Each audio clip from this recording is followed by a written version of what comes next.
दोस्तों, जरा सोचिए, अगर एक दिन आपके घर एक पुराना लिफाफा आए जिस पर लिखा हो, ये चिट्ठी तुम्हारे लिए 20 साल पहले लिखी गई थी, क्या आप उसे पढ़ना चाहेंगे?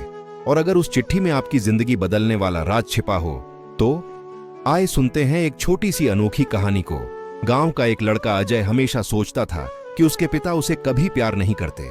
पिता सख्त थे, पढ़ाई पर डांटते, काम में लगाते और कभी हंसी मजाक नहीं करते। अजय के मन में यह धारणा बैठ गई कि पापा मुझे समझते ही नहीं। वक्त बीता, अजय बड़ा हुआ, नौकरी करने शहर चला गया। पिता और बेटे के बीच दीवार और ऊंची हो गई।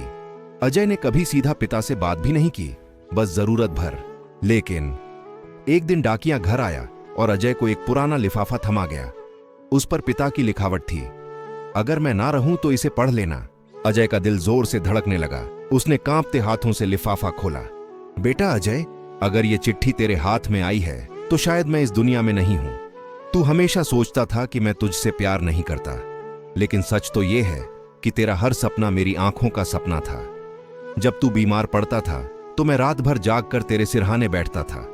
तू सो जाता और मैं खिड़की के बाहर जाकर चुपचाप रो लेता था, क्योंकि तेरी एक आह भी मुझे तोड़ देती थी। तूने सोचा मैं तुझे डांटता हूं, पर सच यह है कि मैं चाहता था तू सबसे मजबूत बने।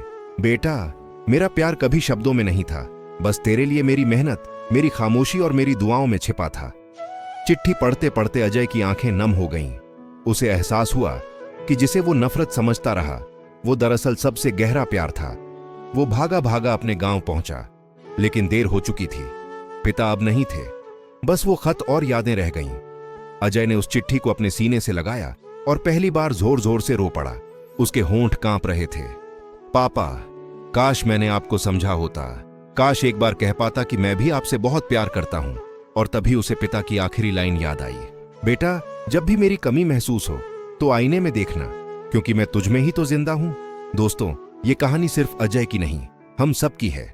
कई बार हम अपने माँ बाप की सख्ती को गलत समझ लेते हैं, लेकिन जब वो साथ नहीं रहते तब एहसास होता है कि असली प्यार कैसा होता है। अगर आप भी अपने माता पिता से प्यार करते हैं तो बिना देर किए उन्हें आज ही थैंक यू बोल दीजिए, क्योंकि हो सकता है कल देर हो जाए।